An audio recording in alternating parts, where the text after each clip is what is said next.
is not a question of what things are. It is a question of how I learn. It is a question of when I can say something. And as we become confident of that, we stop being these outside observers, we stop being these controllers, and we start swimming in something which floats, not flows. So these conferences and meetings like this, each time regurgitate stuff, and the next conference it will be possible to say different things. So there is an undesirable present. How can one let the present transform itself into a more desirable?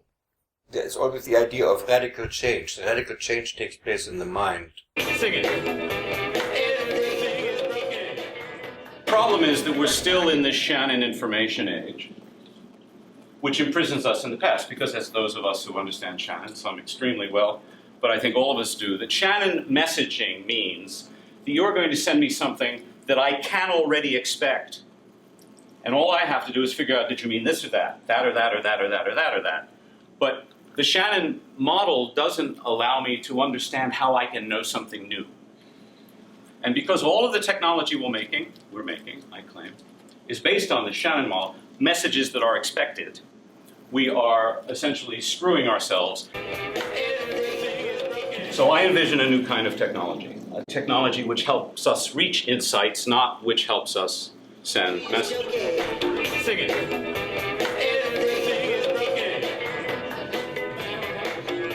Academia should be a place where we all come together and have a serious discussion about the world we want to make. The late Amos Wilson said, if we desire a better world, we must name the world we desire. Desires. I was thinking that perhaps we should reflect on the nature of our problem. Problems are always conflicts of desires. Desires. I desires peace as a need. Needs are conditions that have to be met so that they can happen again. There are one description of life. One, not the only one, but one description of life is that needs be met so that they happen again. If I could have peace sorted into the table of content entitled needs, it would give us a different English language. We would understand, for instance, that we need peace. And since we need peace, we have to meet it with our conflicts. We have to meet it with our differences. So we would know there is peace. Mm-hmm. We saw there was conflict. Yes, but that is what I mean with the loud speaking. Well. Yes, if I could tell you, come, let's have it out, then you would know that then we would know we were in we were in peace. Together. Yes. Because we can only argue with each other When we are in peace. Otherwise, we would have to that kill is each what other. I want. Every eye not only needs peace, but wants peace. So asynchronicity is an invitation for generating newness through conversations that turns objects into rhythms. Provocative conversations. Provocative conversations. I claim that the biology of love is central because I claim that love is the emotion that constitutes the social. There is a fundamental difference in the course of human relations depending on the emotion under which it takes place.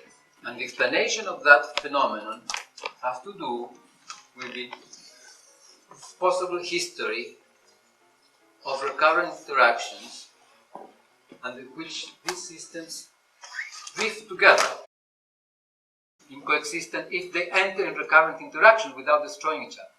If I want to live in relations that bring forth the legitimization of another in coexistence with myself,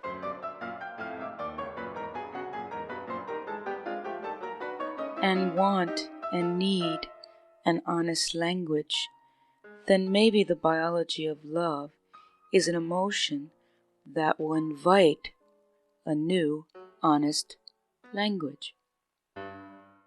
we learn more about each other, you and I of you. We learn how we not only agree about the nature of a couple of somewhat different oriented video cameras, but we also learn how we disagree. And in so doing, we learn about each other. People listen for understanding rather than agreement. So conflict is an invitation to turn.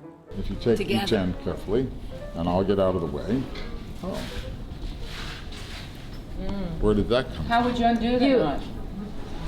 How would I undo it? Yeah. Oh. I'd take a scissors and I would go. Other than that, without cutting it. Well, let's see. If she hands it back to me, it might get undone. It did. Brilliant. Brilliant. So we can What a exchange metaphor. back and Thank forth. you We can so have a much. conversation where we exchange noddedness. Exactly. You deal with the knot and through the conversation and going back and forth through conversation, the knot disappears. Maybe we're not doing theory, but we're doing improv theater here, now. Maybe even some of us are not doing improv, but actually doing and acting based on the concepts of how the metaphors of cybernetics has affected my life and are performing daily life. Hopefully in a way that might transform a conversation. Performance.